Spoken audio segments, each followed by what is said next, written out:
Have you ever wondered how some artists can take a teeny tiny little drawing or a little design and somehow blow it up onto this giant wall and still keep its proportions correct?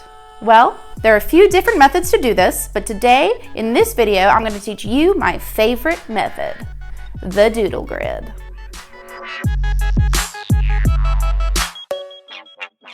All right, so here's my initial design. The design that I created in Procreate to recreate on the wall with spray paint. This is 3 separate walls here. Pretty large mural, lots of layers, a little more difficult than I anticipated. So the first thing that I did was I wrote on the wall in chalk in numbers and letters. I later found out that that was a terrible idea. Do not use chalk. You're going to have to paint over all of that as it stains. Anyway, so I gave myself kind of a guide there to paint that first layer on there, and I'll show you how I did that here in a second. Later on, I decided that using transparent spray paint was a much better choice. So first, let's talk about how to use a doodle grid using your iPad.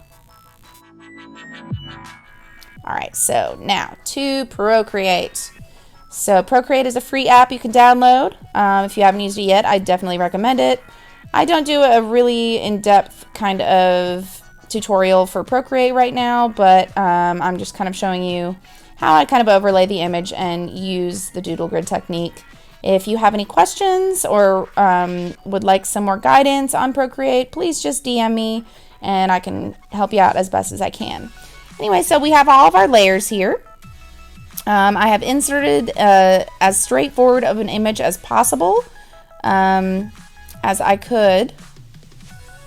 But if you can't get a completely straightforward image, that's okay. You can warp the image to match your original design image. And so here we're going to insert that image again. And what we're going to do is we're going to lower the opacity so that we can see through the image of the wall with all the letters and numbers on there. And to lower the opacity, you click on the layer with 2 fingers and it will come up with this opacity part at the top there, and you can use 1 finger and slide it to the left and to the right to either heighten or lower the opacity. So then we can kind of distort the image here to try to get it to almost exactly. I'm only doing like swirly type stuff, so it wasn't as big of a deal. If you're doing like a portrait or something, you're going to need to get that layered on top of there exactly right. You're going to need to have every little bit perfect, otherwise your image is just going to come out weird, and nobody wants that.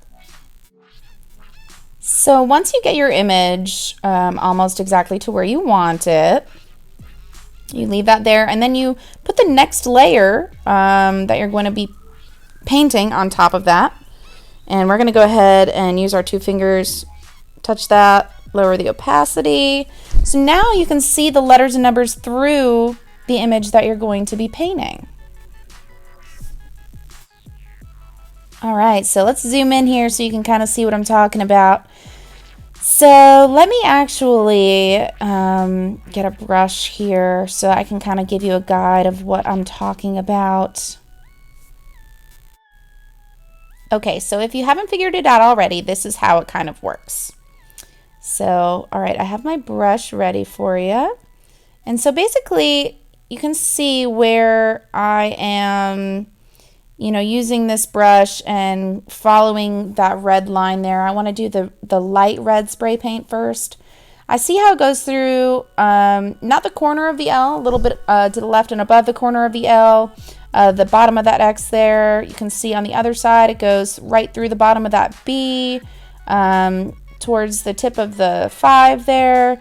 It just gives you like a basic guide on where the paint needs to go. I definitely recommend using your light colored spray paint first, as if you use the darker paint first, it will be much more difficult for you to layer the light color on top of there. Red is kind of a difficult color in spray paint, just so you know, in case you don't know already. So yeah, that's just how it works. And so when it's all said and done, that side of the wall should look a little bit like this. The colors that I used were a little bit different, but I used a blood orange for that light red. It's the closest thing that they had. And then, you know, the darker colors went up a little darker, but I actually really did like the final result. But this is kind of a progress picture. Here's another progress picture after I put the next layer on when I started to paint that hand. And this was the fourth additional wall. Actually, in the fourth additional wall, I decided to use a transparent, like caramel colored spray paint rather than the transparent black.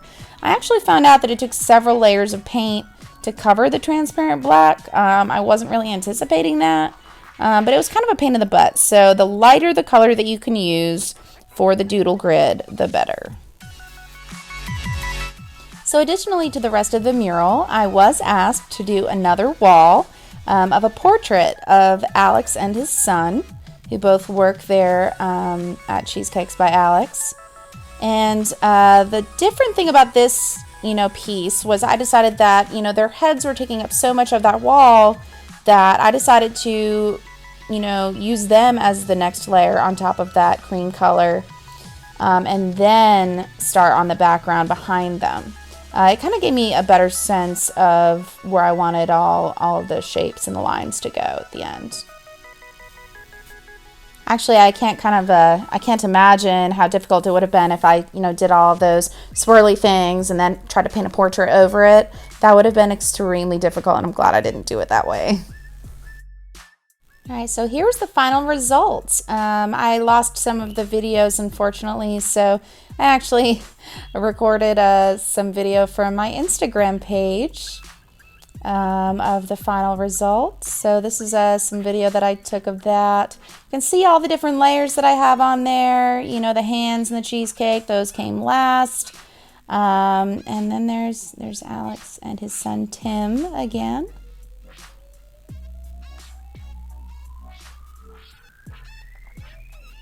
You can see that there. If you guys have any questions about the doodle grid, how it works, if this wasn't described to you properly, I apologize. I've been trying to put this video out all day and have been having so many technical difficulties. Yeah, here's another video as well. I think it came out pretty nice. You know, I was very pleased with the end result, and I believe that they were too. I'm very, very thankful for, you know, having the opportunity to create this mural for Cheesecakes by Alex. They're an amazing business, and I will always, always support them. And go visit them and check it out for yourself if you can. All right, so now let's talk about using this doodle grid method using your smartphone. I'm not going to get into super details. It's just a little bit different. So I use Adobe Photoshop Mix. So here I have all these little designs I was trying to do. I did a mural of Eminem at Pig Pounder, you know, back in October. So I thought that I'd just use that image to kind of give you an idea of what I'm talking about. Same difference. You just have the layers there on your right. It's a lot more simplistic than Procreate. Just know that, you know, you click on the layer there, you can change the opacity. Very, very simple. Just know, I had to find this out the hard way, that you can actually move, like put your finger on the image and put the images on top of one another. That will definitely help you in the process. So artists, what is your favorite method for making murals? I'd love to hear your comments. Please put those in the comments below, and I will be sure to get back to you as soon as humanly possible. Thank you guys so much for watching. If you enjoyed this video, go ahead and click that like button for me. Also, don't forget to subscribe and hit that little notification bell if you haven't already. Until next time, remember to stay peaceful, as a calm mind is a creative mind. Now go get inspired, be an influence, and make something beautiful today. Peace.